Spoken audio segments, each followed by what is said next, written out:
I love me a good time travel movie. My name is Brandon Keith Avery, and this is just my opinion.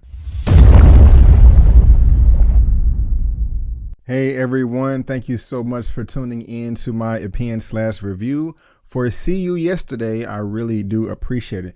And this film right here debuted on Netflix May 17th of 2019, so it is up on that platform right now for you to stream at your leisure. And I like this film. It was a lot of fun. It was a cute little movie, only came in at about an hour and 27 minutes. So on a Friday evening or whenever, I think this is something good that you will enjoy if you like time travel movies.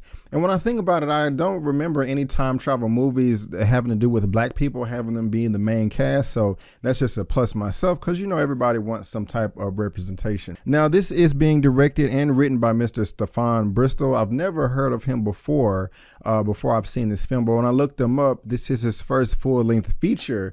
And so I just got to give it up to you, sir. Good job there, because I think you did a great job. And the first thing I liked about this film was just the characters themselves. You have CJ and Sebastian. They are best friends, and they make a pair of time travel machines, and they're just trying to make the best of it. Now, besides time travel just being cool in itself, this does focus on the space-time continuum. And the only reason I brought that up is if you look at pop culture, especially with Avengers Endgame, time travel can be defined in a number of ways. Now, just back in the 70s in real life, they did prove that time travel is possible by traveling to the future, but not the past. And while this film doesn't necessarily have to do with that, it does deal with this time space continuum. So if you're able to fill in the blanks there, I think you'll enjoy it just a little bit more. Also, I like that there was a lot of references to the past, to old pop culture films that had to do with time travel.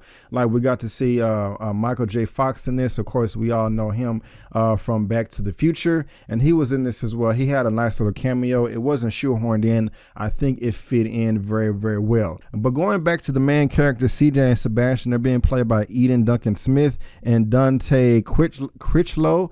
I'm familiar with Dante, but Eden, I am not, but she did a great job. I loved her character. She was very passionate. She's very driven, and she is very smart. She is leading, the film within her role. And I think she did a great job. She doesn't really fit the typical, stereotypical black girl mold. She's breaking that mold, and I like that. She's pretty, she's smart. Like I said, she's driven, and she just wants to take things to the next level. Her character is very ambitious and wanting to obtain scholarships so she can go to school. She has a great relationship with her brother that unfortunately dies in this film, and that is what this film is just about. If her and her friend Sebastian, they create these time machines, and they're trying, something happens unfortunately with the police. Her brother dies, and so they're trying to go back in time to stop that from happening. But as you would expect, things don't go as smoothly as they thought. But she has an attitude as well. She's not a pushover. She sometimes gets into little fights, and that just kind of shows the imperfections of her character as well. And that's fine, because we all have our character flaws and things that we all need to work on. And the film really did focus on that, especially with you having to choose your battles, knowing when to say something, when not to say something, knowing when to raise your fist or put them down. And I thought they did that exceptionally well. It is a cute little movie. I'm not going to sit here and say that the performances were just great and that it will move you. It's nothing that serious, but it is what it is. It's just a cute little movie, fun with entertainment. I love that the characters, were passionate about their future and where they wanted to go. They wasn't just like, oh, I don't know what I want to do with my life, and I don't know what's coming next. No, they had a vision, they had a goal, and they were going after it, no matter how taboo or ridiculous it may have sounded. You know what I'm saying? Time travel to some people, it does sound ridiculous, but it didn't care. These two characters in this film did not care at all. They were just going to push forward, doing whatever they can. And that's one thing that I loved about it.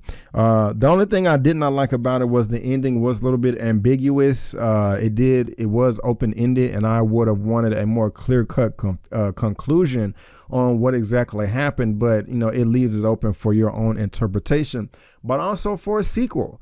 But if I were to rate See You Yesterday out of a 1 out of 10, I'm going to give this film an 8.5 out of 10. Yes, an 8.5 out of 10. But guys, that is just my opinion. What did you think about See You Yesterday? I'm sure you've seen it. It's on Netflix right now. Let me know down in the comment section below. If you like this video, please give me the thumbs up. Also consider subscribing and look me up on social media.